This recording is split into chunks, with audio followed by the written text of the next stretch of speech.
Os saduceus eram homens de fé, mas de uma fé que se resumia a uma experiência meramente material. Tem muitos homens de fé que se esquecem do mundo espiritual, da vida que há de vir. E se esquecendo de ser espirituais, por vezes criam uma religião para Deus que é a religião dos mortos. Ou seja, que só aqui é que existe vida, que não existe uma outra vida. Muitos repetem a vingança como um método de conforto.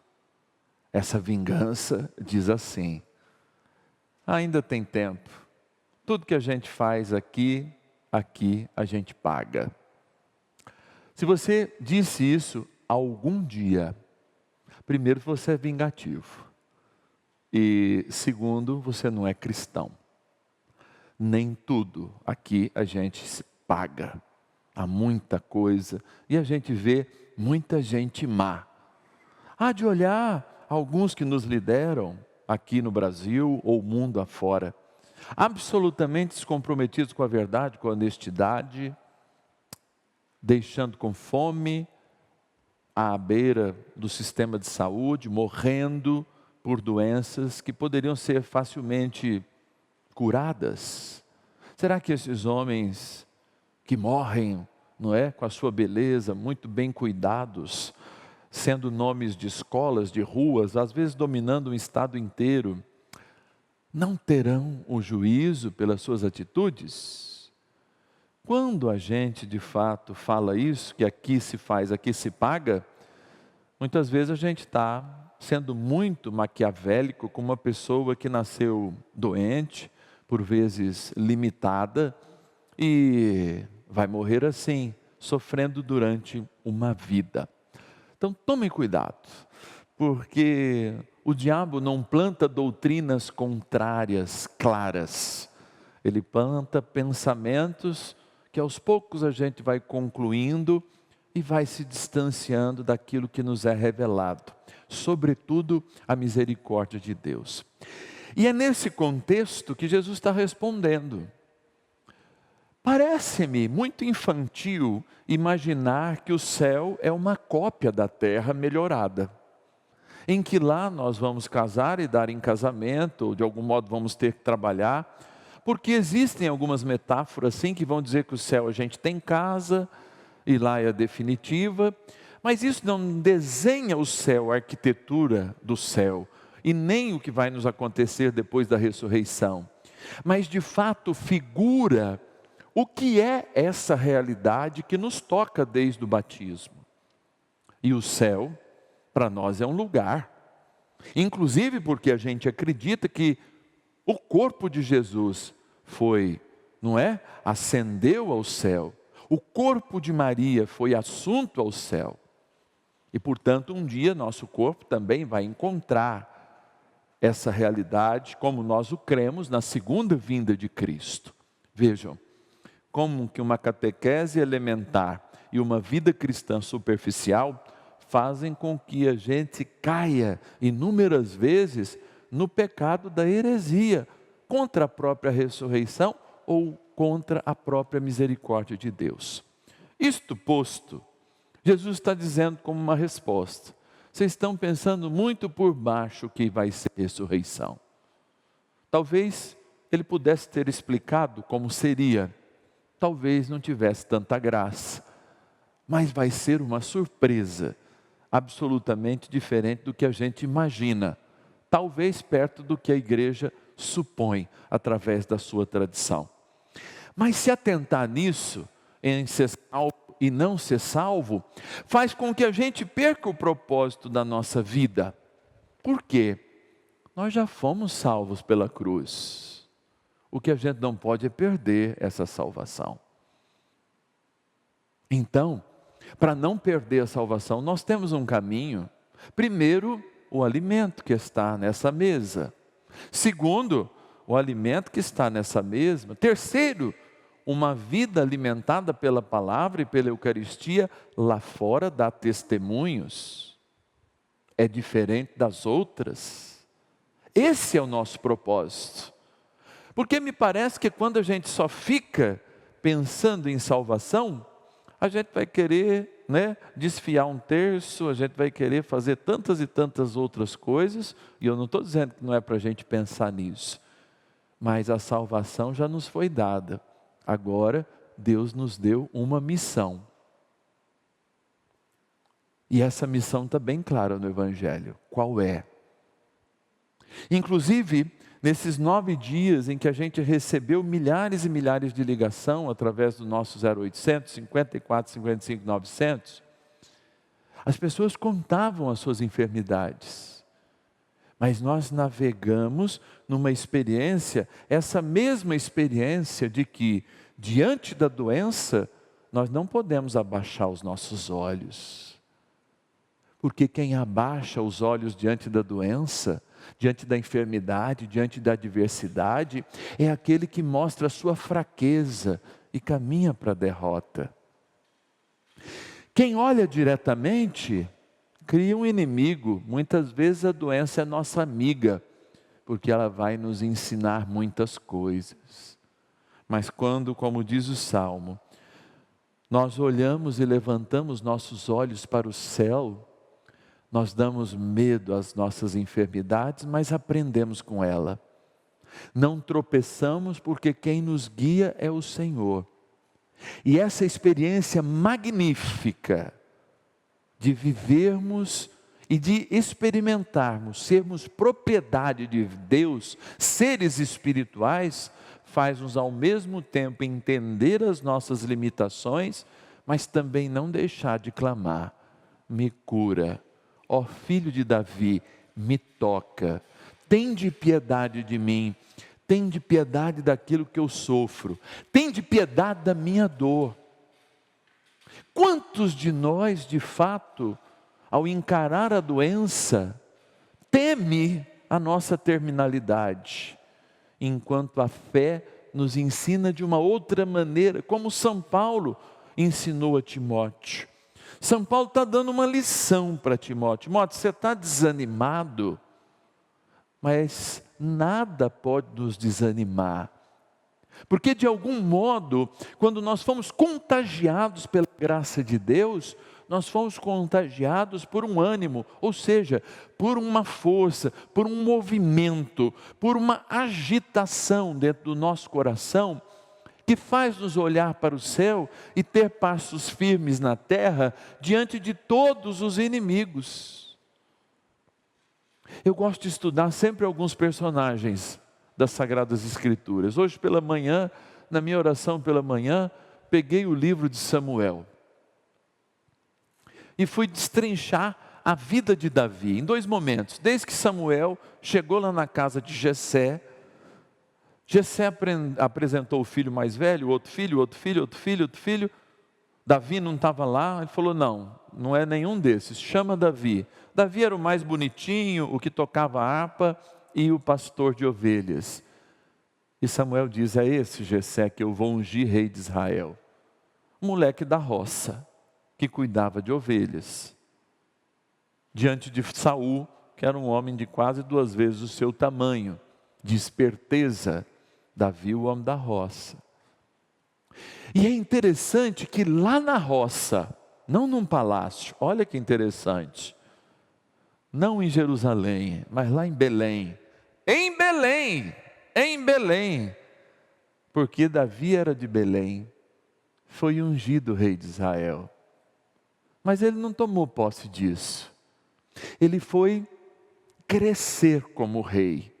Se apresentou ao rei, o rei achou que ele tocava melhor, depois ele se mostrou um grande guerreiro, mas não se mostrou rei. E foi fiel, porque teve chance inclusive de eliminar o rei que não era ungido mais, justamente Saul, mas esperou que Saul falecesse, para que estabelecesse a vontade de Deus, para que se estabelecesse ele como rei de Israel. Por que o padre está dizendo isso? Porque eu tenho certeza que a cura das enfermidades que eu ainda terei ao longo da minha vida, e isso é uma profecia para a minha vida, como é para a de cada um de vocês. a cura para as doenças que eu recebi, a unção para as doenças que eu ainda vou receber, pelos meus maus hábitos, pela minha genética, por vezes pela minha limitação. A cura já está ungida em mim desde o dia do meu batismo. Porque se essa doença me levar à terminalidade, amados, é a cura da minha alma que ela provocou.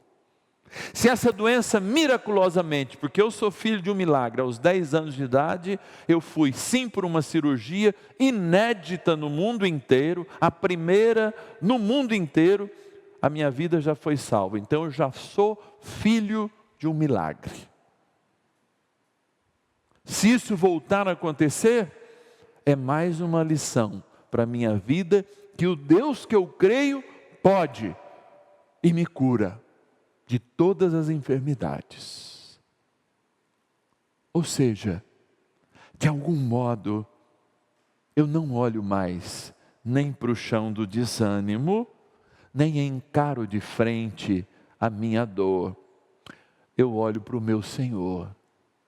E olhando para o meu Senhor, eu vou dizer o que o Salmo diz aqui, ó. Eu elevo os olhos a vós, que habitais nos altos céus, como os olhos daqueles que te servem, fitos no Senhor. E quando eu olho para os céus, não que eu esqueça os problemas da terra, mas eu ganho um sentido para eles, eu ganho uma aprendizagem com eles. Isso é muito duro de ouvir, se você agora, como eu sei, de milhares e milhares de pessoas que me assistem, tanto na novena, quanto aqui nas missas, de modo especial, agora num leito de um hospital.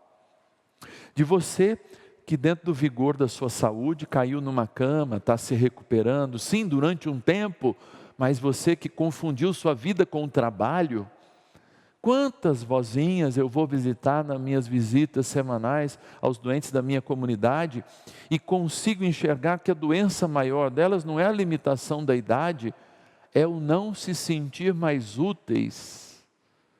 E aí eu digo, olha para Deus. Deus dá utilidade para a gente, Deus dá vida para a gente, Deus nos ama desde que a gente é um amontoado de células. Um ponto de uma caneta, um i, um ponto de um i, um ponto final que a gente escreve.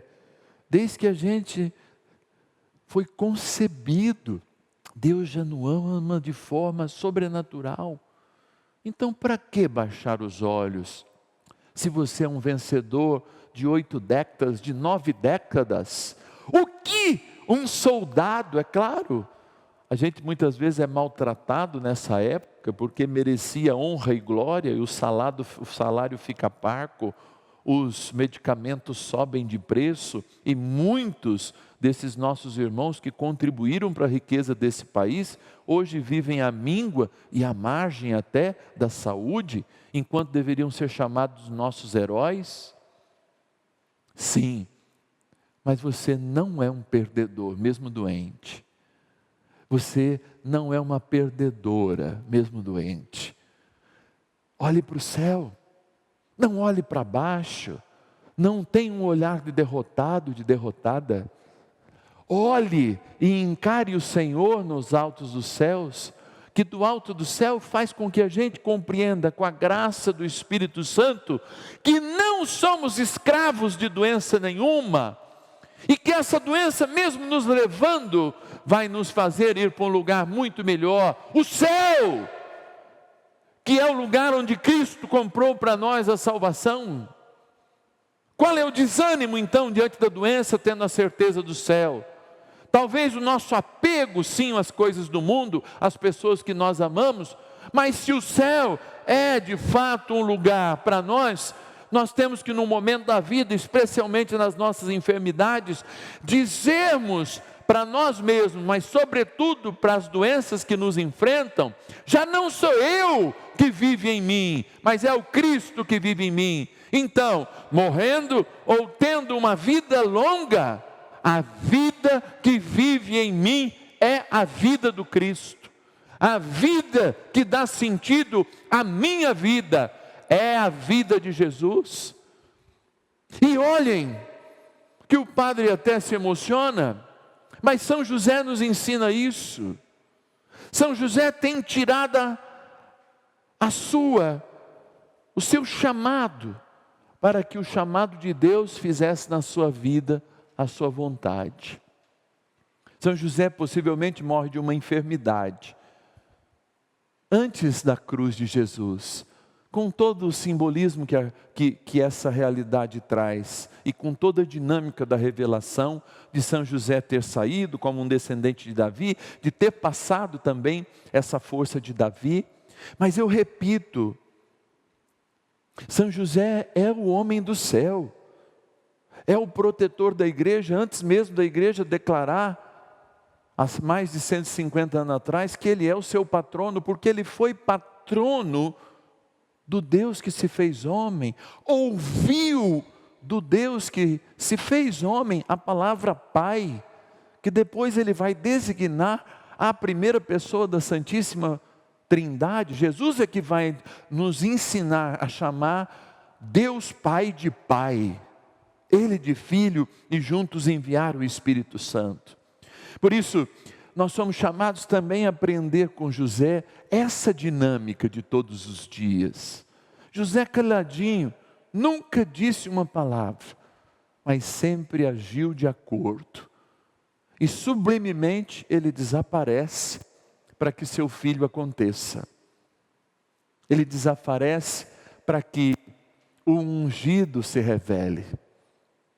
E como ungido, e como nós que somos ungidos temos nos revelado diante de Deus, com a cabeça baixa, com os olhos para o chão, enfrentando o mundo sozinho, ou olhando para Deus e dizendo: meu Senhor e meu Deus, eu já não vivo sem Ti, não há sentido em minha vida sem o Senhor. Por isso o Senhor é o motivo da minha dor, é o motivo da minha cura, é o motivo da minha alegria, é o motivo da minha vida, porque eu sei que não há vida sem Ti, Senhor. Quando a gente fala isso, a gente já diz que a cura começou. Se essa cura vier no nosso corpo que está enfermo, aleluia. Se ela vier para nos levar ao céu, amém. O importante é que a gente não deixou de crer, de amar, de experimentar. E é por isso que eu queria convidar você a fechar seus olhos agora. Porque eu sei que tanto você que está aqui, que está rezando por alguém, quanto você que está em casa, experimentando essa palavra nesse momento, o Senhor tem algo a te dizer. E eu gosto de uma canção, você vai me ajudar, que é Cura, Senhor, onde dói. Porque eu não sei as dores de todo mundo, mas pedir que o Senhor cure onde dói, que Ele cure onde eu não consigo ir, é olhar para cima, é olhar nos olhos de Deus. Você sabe por que a gente fecha os olhos, né? Para não olhar para baixo e nem para frente. A gente fecha os olhos para olhar para o alto, para Deus, que nos criou, não se arrependeu de ter nos criado, morreu para ter nos salvo e enviou o seu Espírito Santo para que a gente seja curado, inclusive de nós mesmos. E diz assim essa canção, e eu quero que essa canção chegue também a cada lar desse Brasil, cada lugar da sua casa, cada hospital, você que acompanha aí, essa pessoa muitas vezes que está convalescente, você que é um cuidador, você que é um membro da família, que deixou seu trabalho, deixou tudo e agora tem a única missão de cuidar desse papai, dessa mamãe, desse tio, dessa tia, de alguém que veio para você como uma missão. E eu não quero só que Jesus passeie aqui, eu quero que Jesus também passeie na tua casa. Então você pode dizer: vem Jesus, vem da televisão aí e chega até aqui. Quando Jesus passear em minha vida,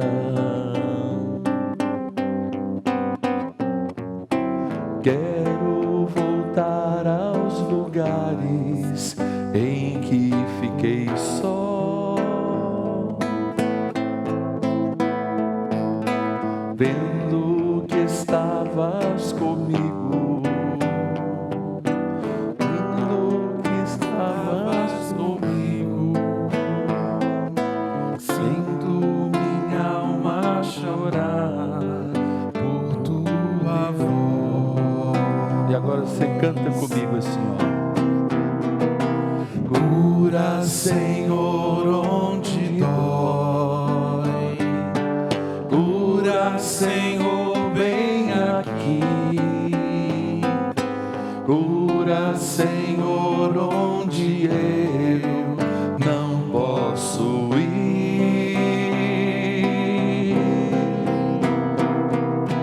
Cura, Senhor, onde dói. Cura, Senhor, vem aqui.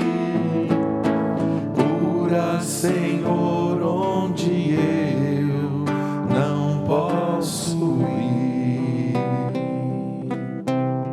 E assim que vai ser. Cura, Senhor, onde dói. Cura, Senhor, onde eu não posso ir. Mas cura, cura. É isso que nós os pedimos pela poderosa intercessão de São José, seu pai adotivo aqui na terra e nosso querido paizinho e intercessor no céu.